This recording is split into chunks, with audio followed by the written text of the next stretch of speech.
नमस्कार मित्रांनो, लग्नानंतर होईलच प्रेम या मालिकेच्या 5 फेब्रुवारीच्या भागामध्ये मित्रांनो, आजच्या भागामध्ये तर पार्थ पूर्णपणे सॉर्ट आउट झालेला आहे आणि तो आता नंदिनीकडे जाऊन सुद्धा सगळं काही तिला सांगतो आणि त्यानंतर तो जीवासमोर सुद्धा सगळं काही कबूल करतो आणि त्यानंतर काव्याला घेऊन तो चक्क परीक्षेला घेऊन जायसाठी सुद्धा तयार होतो आणि त्या दोघांच्या मधलं तर सगळं काही सॉर्ट आउट होतं.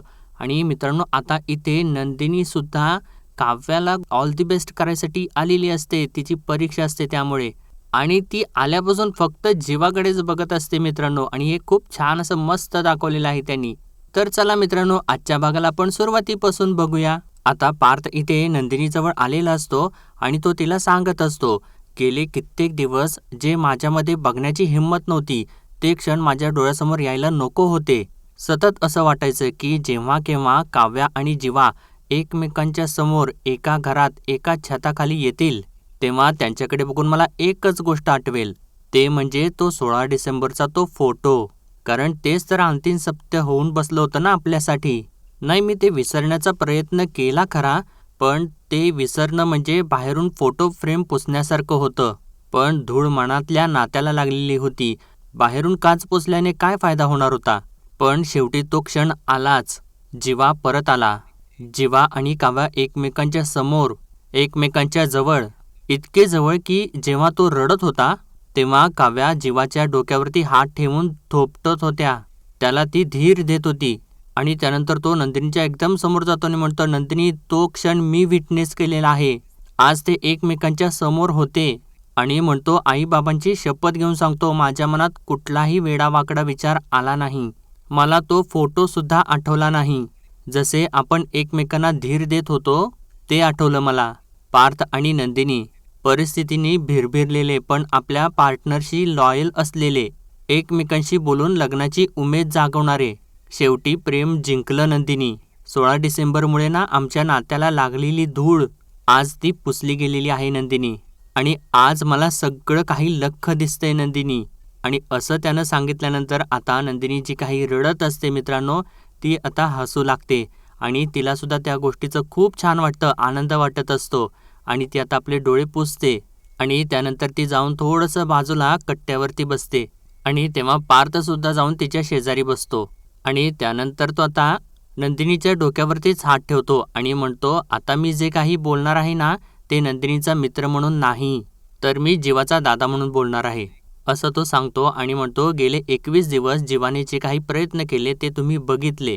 आणि अजून एक गोष्ट, नाही, मी तुम्हाला फोर्स करणार नाहीये, पण देवाला प्रार्थना नक्कीच करेन. जशी आमच्या नात्यावरची धूळ पुसली गेलेली आहे, तशीच आता तुमच्या नात्यावरची धूळ सुद्धा पुसली जावी.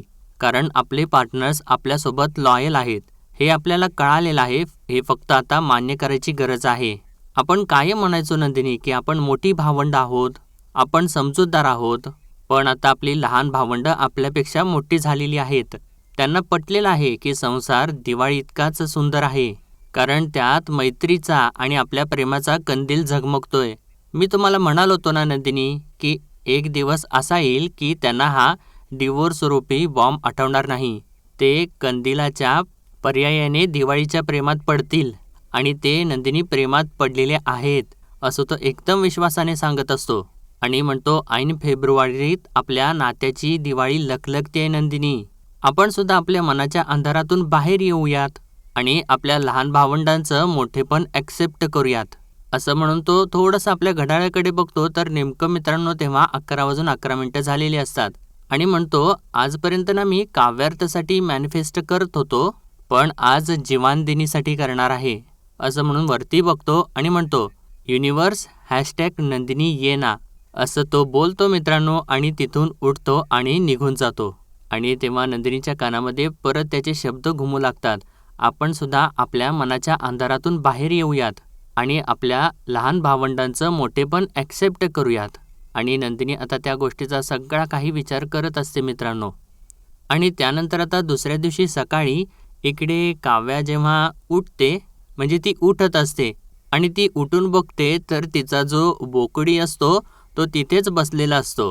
आणि ती त्याच्यासमोर जाते आणि त्याला ती म्हणते, गुड मॉर्निंग मिस्टर बोकडी. आणि त्याच्याशी ती बोलू लागते, म्हणते, काय मॉर्निंग किस पाहिजे.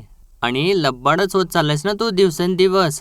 आणि म्हणते, मी मॉर्निंग किस तुला नाही देणार तर मग कोणाला देणार? असं म्हणून ती त्याच्या जवळ जाऊन त्याला किस देणारच असते. इतक्यात तो बोकुडी मागेच जाऊन पडतो आणि बेडवरून खाली उतरतो तो. तर काव्या म्हणते, म्हणजे ती डोळे उघडते आणि बघते तर तो बोकुडी खाली पडलेला असतो आणि ती म्हणते, खाली कसं काय गेला हा? आणि ती म्हणते, अरे काव्या तू काय झोपेत आहेस का? काय चाललेलं आहे हे? आणि त्याला म्हणते, तुला मॉर्निंग किस पाहिजे तर तू खाली कसा काय गेलास? असं म्हणून ती आता उठत असते आणि चिडत सुद्धा असते. म्हणते आणि म्हणे मला मॉर्निंग किस पाहिजे. आणि त्यानंतर ती उठून परत बेडवरून खाली येते आणि त्याच्यासमोर परत जाते आणि त्याला म्हणते, काय रे कुठं पळून चाललायस तू? असं म्हणून त्याला धरत असते तर तो परत मागे सरकतो. तर तेव्हा काव्या म्हणते, थांब थांब तुला पकडतेच. असं म्हणून ती परत त्याच्या मागे मागे तशीच चाललेली असते आणि तो मागे मागेच सरकत असतो. आणि ती थोडं पुढे जाऊन परत त्याला पकडणार असते तर तो परत मागे सरकतो आणि काव्या तशीच रांगत रांगत त्याच्या मागे मागे जात असते आणि तो बोकुडी जो असतो तो तसाच मागे मागे सरकत असतो आणि काव्या त्याला पकडायचा प्रयत्न करत असते. आणि त्यानंतर ती जोराने असं बोकुडी करत असं जाऊन त्याला पकडणारच असते. इतक्यात तिथे पार्थ असतो आणि तो त्याला मागे खेचत असतो आणि तेव्हा काव्या जोराने पुढे गेल्यामुळे जाऊन पार्थच्या डोक्याला टक्करच मारते आणि तिला आणि पार्थला सुद्धा जोराचं लागतं. आणि ज्यावेळेस काव्या समोर बघते तर तिला पार्थ दिसतो आणि ती त्याच्याकडे बघून रागालाच येते. आणि तेव्हा ती त्या बोकुडीकडे सुद्धा बघते तर पार्थने तर त्याच्या मागे मांजा लावलेला असतो आणि त्याला तो खेचत असलेलं तिला दिसतं ते. आणि ती पार्थवरती जोराची ओरडते, देशमुख तुम्ही तुम्ही या बोक्याला कंट्रोल करून माझी मजा घेत होता? तर पार्थ म्हणतो, हो. तर काव्या म्हणते, हो म्हणताय तुम्ही, थांबा थांबा तुम्ही तर आता. असं म्हणून ती रागारागात उठते आणि विचारते, काय हे हो काय आगाऊपणा आहे हा देशमुख? तर पार्थ म्हणतो, नाही आगाऊपणा नाही हा. तर काव्या म्हणते, हो हो बरोबर आहे, आगाऊपणा नाही अचरटपणा आहे हा. तर पार्थ म्हणतो, होय पण शिकलोय कोणाकडून? तुमच्याकडूनच. संक्रांतीचा दिवस आठवतोय ना, तुम्ही मी हा आणि बोका? आणि तेव्हा काव्याला तो क्षण आठवतो ज्यावेळेस काव्याने संक्रांतीच्या दिवशी अगदी पार्थसोबत असंच केलेलं असतं. पार्थ सुद्धा असाच अगदी त्या बोक्याच्या मागे गुडघ्यावरती रांगत रांगत पुढे सरकत असतो आणि तो ज्यावेळी जोराची झेप मारतो तर तो खुर्चीला जाऊन धडकलेला असतो. आणि ते आठवल्यानंतर काव्य आता खूप चिडलेली असते आणि ती आता पार्थने सांगितल्याप्रमाणेच ती इथं उलट्याकडे मोजू लागते, 10, 9, 8, 7. आणि तेव्हा पार्थ काहीतरी करतो तर काव्या म्हणते, अहो 1 मिनिट, तुम्ही ना भारतातल्या टॉप 20 आर्किटेक्टपैकी एक आहात आणि अहो तुम्ही काव्याला कॉपी करताय. तर पार्थ म्हणतो, मग 10, 9, 8 हे काय तुम्हाला तुमच्या पिताश्रींनी शिकवले का? तुम्ही माझी कॉपी करता, मग मी तुमची कॉपी केलं तर काय झालं? हा घ्या बोका आणि परीक्षेत कॉपी करू नका माझी. आणि त्यानंतर तो पुढे बोलू लागतो, म्हणतो, सेंटर कुठं आले? पुण्याला. कुठं आले? विजय अकॅडमिक सेंटर, कोथरूड. असं तो बोलून दाखवतो. तर तेव्हा काव्या आश्चर्यचकितच होते आणि म्हणते, हे तुम्हाला कसं काय माहिती सगळं? तर पार्थ म्हणतो, बाय रोड 3.5 तासाचा प्रवास आहे. तर काव्या खूपच खुश होते आणि म्हणते, तुम्ही सोडायला येणार आहे का मला देशमुख? तर पार्थ म्हणतो, पण मी असं कधी बोललो? तर काव्या म्हणते, आत्ता तर तुम्ही सगळं सांगितलंत ना की माझं सेंटर कुठं आहे, कुठल्या शहरात आहे, किती वेळ लागणार, 3.5 तास लागणार. आणि एवढी सगळी माहिती तुमच्याकडे आहे म्हटल्यानंतर मला वाटलं की तुम्ही मला सोडायला येणार आहे. आणि म्हणते, या ना सोडायला. तर पार्थ म्हणतो, काय आहे ना, मी टॉप 30 नाही टॉप 20 आर्किटेक्टपैकी एक आहे आणि वर्क प्रेशर खूप आहे हो, मला नाही जमणार यायला. त्यापेक्षा तुम्ही एक काम करा, तसंही तुमच्या या बोकडीला विचारा, कारण तुम्ही त्याच्यासोबतच गप्पा मारत असता ना कायम. जा त्याच्याबरोबर, विचारा त्याला, का रे गाडी येते का तुला? आणि असं पार्थने म्हटल्यानंतर काव्या थोडीशी नाराज होते आणि आपलं तोंड वगैरे पाडून चाललेली असते. तर पार्थ तिला थांबवतो आणि म्हणतो, नाही 1 मिनिट ऐका ना जरा माझं, आपण आत्ता खाली होतो, टक्कर झाली, शिंग वगैरे येतील. असं म्हणत असताना काव्या चांगलीच भडकते आणि म्हणते, काही मिळणार नाही आहे तुम्हाला टक्कर बिक्कर. कसं आहे ना, ज्या माणसाला ना ऑलरेडी 100 शिंग आलेली असतील ना, तर त्या माणसाला अजून एखादं शिंग आलं तर काही फरक पडत नाही, त्याच्यामुळे नाही देणार आहे मी तुम्हाला टक्कर. आणि त्या बोकुडीला म्हणते, आणि तुला तर काय मॉर्निंग किस वगैरे अजिबात मिळणार नाहीये, असं म्हणून चाललेली असते. तर पार्थ म्हणतो, का?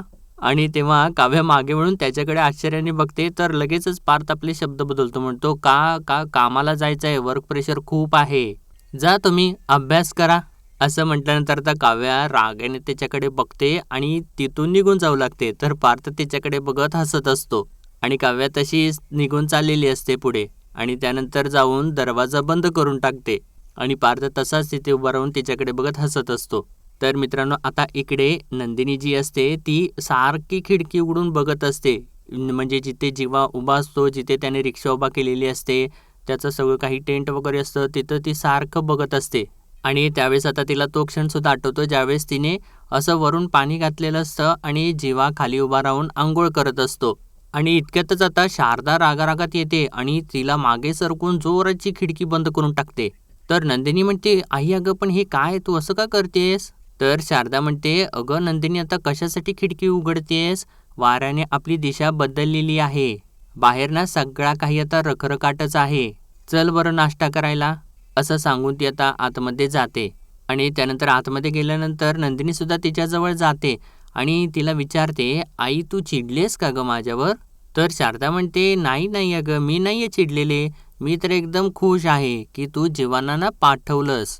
नसता डोक्याला ताप झाला होता तो पोरगा, म्हणजे बरं झाले ते निघून गेले ते.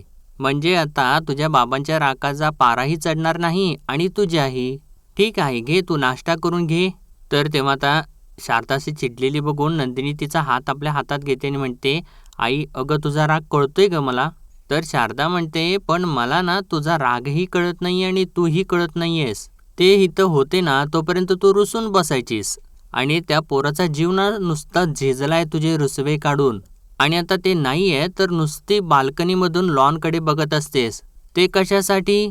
तर नंदिनी आता खोटं बोलू लागते, म्हणते असं काही नाहीये गाई, म्हणजे जीवांना बघण्यासाठी मी बाल्कनीमध्ये जात नाहीये. तर शारदा म्हणते, छे छे अगं, तू तर ना लॉनमधलं गवत किती वाढले ते बघायला जातेस ना खिडकीत. अगं नंदिनी, तू जगाला फसवू शकतेस पण स्वतःच्या मनाला नाही. आत्तापर्यंत लोक म्हणत होती, पण आता नंदिनी मीच तुला सांगते, गेट वेल सून नंदिनी. आता या घरामध्ये ना परत पुन्हा पूर्वीसारखीच उदास शांतता पसरणार. तर इतक्यातच आता धनंजय कोणाबरोबर तरी फोनवरती बोलत येत असतो आणि म्हणतो, मी शांत आहे याचा गैरफायदा घेताय का तुम्ही? 2 आठवड्यांची डेडलाईन दिली होती ना क्लायंटनी, ती आता संपली आणि तुम्ही 3-3दा व्हिज्युअल PPT तयार करून दिलीत तरीसुद्धा क्लायंट काय खुश होत नाहीये.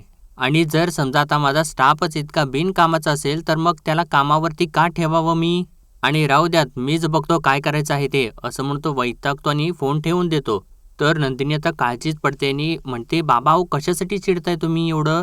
थांबा थांबा, मी पाणी आणते तुमच्यासाठी, असं म्हणून ती पाणी आणायसाठी जाते आणि धनंजयला खूप टेन्शन आलेलं असतं.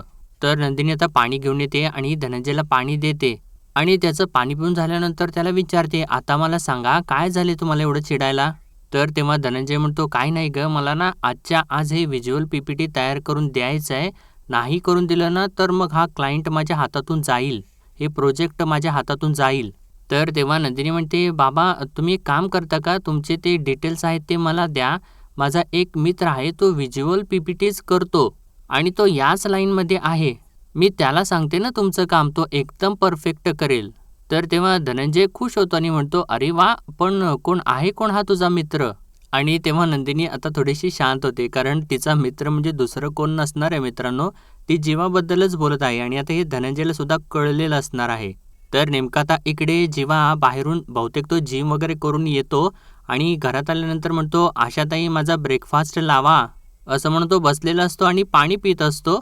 इतक्यातच समोर बॉइल्ड एग्स घेऊन पार्थ येतो आणि ते समोर बॉइल्ड एग्स आणि पार्थला बघितल्यानंतर जीवाला तर आश्चर्यच वाटतं.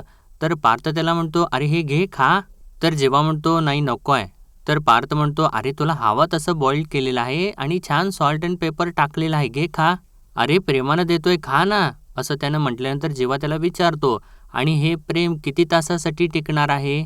तर पार्थ त्याला म्हणतो, काय म्हणायचंय तुला? तर जीवा म्हणतो, हाच तर पॅटर्न आहे ना रे तुमचा आत्ता सध्याचा, तो आणि नंदिनी.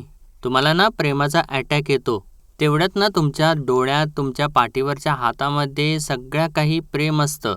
मग अचानकच ना प्रेमाचा ॲनेस्थेशिया उतरतो आणि मग तुम्ही ना आम्हाला आधीसारखे हेट करायला लागता. आणि आता रिक्षात राहत होतो ना मी, तेव्हा असं बरेचदा घडलेलं आहे. नंदिनी माझ्यासाठी जेवण पाठवायची, नजर द्यायची, स्माईल द्यायची, सहानुभूतीसुद्धा दाखवायची आणि अटेन्शनसुद्धा द्यायची. आणि अचानकच सीझन चेन, वाऱ्याची एक झुळूक यायची आणि प्रेमाची पानं कुठं गळून पडायची ते समजायचंच नाही आणि तूही काव्यासोबत हेच केलं असणार आहेस. आमचा ना अरे हाच प्रॉब्लेम आहे. तुम्ही आम्हाला जरा प्रेम दाखवलं ना, की आम्ही ना कुत्र्याच्या त्या भोसट पिल्लासारखं तुमच्या मागे-मागे येतो. नंदिनीनेही तेच केलेलं आहे आणि तूही तेच करत असणार आहेस काव्यासोबत. आणि असं तो सर्व काही बोलत असतो, पण पार्थ मात्र हसत असतो. आणि त्यानंतर आता तो त्याच्या खांद्यावरती हात ठेवतो आणि बसतो आणि म्हणतो, "नॉट एनी मोर." तर तेव्हा जीवा म्हणतो, "रिअली?" तर पार्थ म्हणतो, "हो रिअली. काय आहे ना, काल रात्री मी तुम्हा दोघांना एकत्र बघितलं." आणि असं त्यानं म्हटल्यानंतर जीवाला तर खूप मोठा धक्का बसतो आणि तो डोळे मोठे करूनच त्याच्याकडे बघतो. तर पार्थ म्हणतो, "तू रडत होतास. काव्या तुझ्या डोक्यावरती हात टाकून ठेवून थोपटत होत्या." तर आता त्यानं असं सांगितल्यानंतर जीवा एकदम धक्क्याने उठूनच उभा राहतो आणि त्याला म्हणतो, "हे बघ, तू जे काही पाहिलंस ना त्याचा अर्थ" असं म्हणत असतो. तर तेव्हा पार्थ म्हणतो, "त्याचा अर्थ ना तुम्हालाच माहिती आहे जीवा." असं म्हणून तो सुद्धा उठतो आणि त्याच्या दिशेने चालू लागतो. तर तेव्हा जीवा सुद्धा मागे-मागे सरकत असतो आणि आता जीवा म्हणतो, "अरे नाही, नाही, नाही, आमच्यात खरंच आत्ता असं काही सुद्धा नाहीये." तर पार्थ म्हणतो, "करेक्ट, तुमच्यात तसं काही नाहीच आहे, मला माहिती आहे. हे ना मला काल रात्रीच पटलं. खरं तर काल रात्री नाही, मी जेव्हा ना काव्याशी बोललो होतो ना तेव्हाच मला पटलेलं होतं. पण काल रात्री ना त्याच्यावरती शिक्कामोर्तब झाला एवढंच. काय आहे ना छोटे, इतके दिवस तुम्ही दोघे सुद्धा ना वेगवेगळ्या मार्गाने आम्हाला सांगत होता. पण खरा प्रकाश ना काल रात्री पडला आणि जसा माझ्या डोक्यामध्ये प्रकाश पडला ना मी थेट नंदिनीकडे गेलो. तर जीवाला ते ऐकल्यानंतर धक्काच बसतो आणि तो विचारतो, "काय? अरे तू नंदिनीकडे गेला होतास?" असं म्हणून तो खुश होतो आणि त्याला विचारायचा प्रयत्न करत असतो.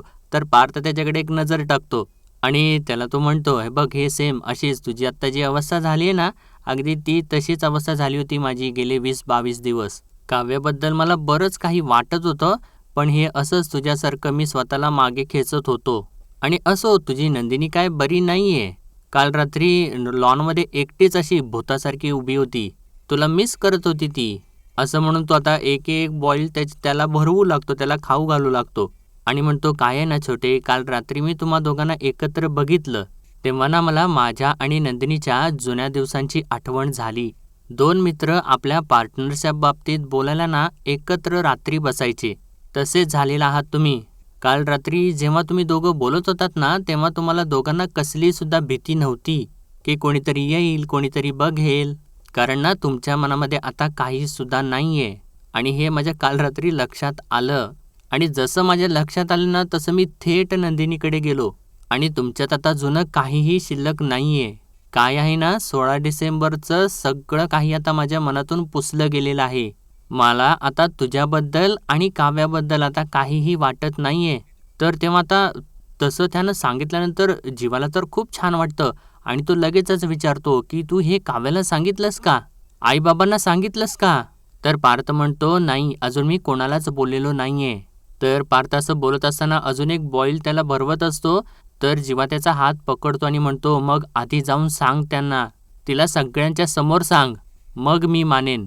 "अरे तुम्ही बाउंड्री लाईनपर्यंत येऊन परत जाता रे." तर पार्थ म्हणतो, "हो, मी बोलेन काव्याशी, पण तू नंदिनीसोबत कधी बोलणार आहेस?" "अरे फेब्रुवारी सुरू झाला." तर जीवा म्हणतो, "हां, मग त्यात काय आहे?" तर पार्थ म्हणतो, 14 फेबला काय असतं हे मी सांगायचं का तुला? मग कधी बोलणार आहेस तू नंदिनीशी? तर जीवा म्हणतो, "ऐक ना दादा, हे बघ तू तुझं सॉर्ट आउट कर. मी माझं बघेन सांगायचं का नाही ते. आणि मी कोणाच्याही मागे जाणार नाही. तिला वाटलं तर ती येईल माझ्या मागे." असं बोलत असताना पार्थ म्हणतो, "आणि जर मागे आली तर?" आणि त्याच्याजवळ येऊन त्याला विचारतो, "नंदिनी जर तुझ्या मागं आल्या आणि त्यांनी जर तुझी माफी मागितली, तर तू त्यांना माफ करशील ना?" तर तेव्हा जीवा म्हणतो, "अरे ते मी बघीन रे, तू जा अगोदर जा, तू काव्याशी बोल जा अगोदर." तर पार्थ म्हणतो, "हो मी बोलणारच आहे काव्याशी. त्यांची उद्या महत्त्वाची परीक्षा आहे." आणि असं तो सर्व काही आता सांगत असताना काव्य तिकडून खाली येत असते आणि त्यांच्या दोघांचं बोलणं तिच्या कानावरती पडतं आणि ती तिथेच थांबते. तर पार्थ म्हणतो, "उगाच मी आता काहीतरी बोललो तर त्यांचं लक्ष दुसरीकडे जाईल." तर काव्य ते ऐकते आणि म्हणते, "का जाईल? तुमचा काय संबंध?" तर असं तिने म्हटल्यानंतर पार्थ चिडत नाही आणि हसतोच आणि तिच्याजवळ जाऊ लागतो आणि तिच्याजवळ जाऊन तो तिला म्हणतो, "काय संबंध? आणि मी तुमचा फोकस नक्कीच हलवू शकतो." आणि विचारतो, "एक खाणार का? एक अंडं खाणार का?" तर काव्या म्हणते, "नाही नको." तर पार्थ म्हणतो, "जर खाल्लात ना तर मी तुम्हाला सोडायला येईन परीक्षेला." आणि असं त्यानं म्हटल्यानंतर काव्या तर खूप खुश होते आणि एकदम एक्सायटेड होते आणि म्हणते, "एक एक मिनिट, तुम्ही काय म्हणालात आता आणि मी काय ऐकलत असं म्हणून ती तोंड मोठं करते तर पार्थ लगेचच तिच्या तोंडामध्ये एक घालतो आणि हसतो आणि म्हणतो करेक्ट ऐकलत तुम्ही. आता तुम्ही एक खाल्लत ना, मग आता मी तुम्हाला परीक्षेला सोडायला येईन.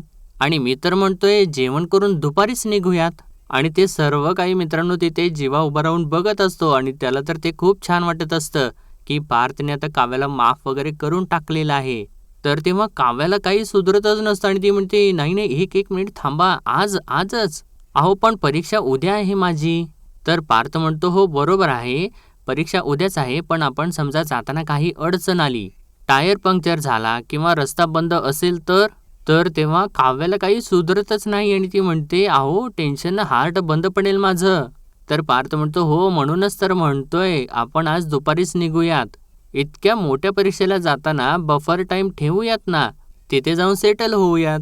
असं तो हसत हसत सांगत असतो. आणि तेव्हा इकडे काव्याला तर धक्क्यावरती धक्के बसत असतात आणि जीवाला सुद्धा त्याचं खूप छान वाटत असतं आणि त्याला सुद्धा धक्के बसत असतात. तर तेव्हा आता काव्या लगेचच पार्थची कॉलर पकडते आणि आपल्या बाजूने खेचते आणि त्याला एक टक्कर देते. तर पार्थ डोक्याला हात लावतो आणि म्हणतो अहो काय करताय हे. तर काव्या म्हणते मगाशी टक्कर द्यायची राहिली होती ना, मग आत्ता दिली, नाहीतर काय होईल माझ्या या शिंगेश्वर महाराजांना शिंग येतील. आणि असं तर आता सगळं काही जीवा बघत असतो आणि त्याला तर खूप छान वाटत असतं मित्रांनो. तर पार्थ म्हणतो चला आवरायला घ्या बॅग, तुमची सुद्धा आणि माझी सुद्धा. तर तेव्हा काव्या लगेचच चाललेली असते तर पार्थ तिला थांबवतो आणि म्हणतो नाही नाही एक मिनिट ऐका, मीच भरतो आपल्या दोघांची बॅग. पुढच्या काही तासात काव्यार्थचा एक नवीन प्रवास सुरू होणार आहे आणि रेडी व्हा त्यासाठी.